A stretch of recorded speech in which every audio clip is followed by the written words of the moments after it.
So, tell me about your podcast, Activists and Advocacy.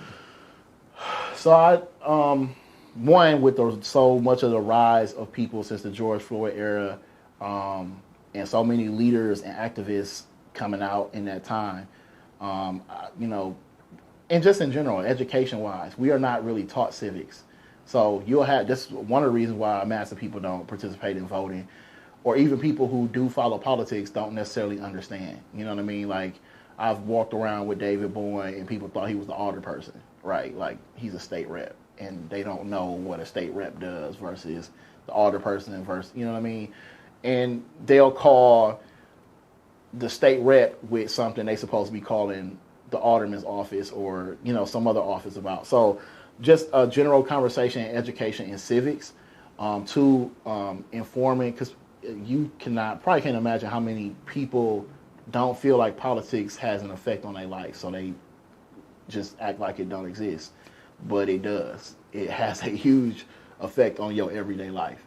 And so trying to get people to understand that. So it is a platform for civics education, but it's also a platform to recognize other leaders that people may not know that much about. So if you go down that podcast, you will see like posts of recognizing different activists, leaders, organizers that people may not know much about or hear their name, but they are people who are also doing work out in the community who I feel should be a little bit more recognized than they are.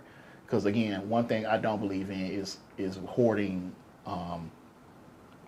leadership for myself. Like, some people be like, I'm so-and-so, and then you don't see nobody else, you know what I mean?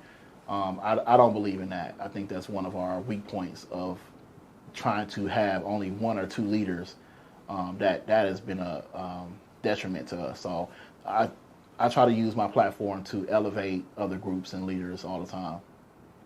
How often do you upload to the podcast?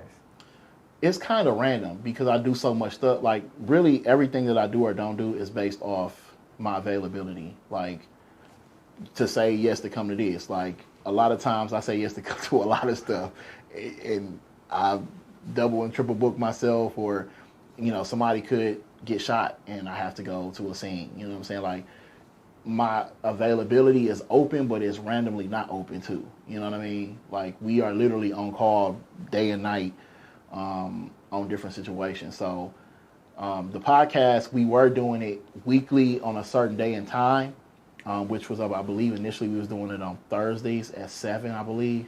But now it's more random. Like, I could just, whenever I got time and I could book somebody to do a live stream with or something like that, like, I'll just try to put it together.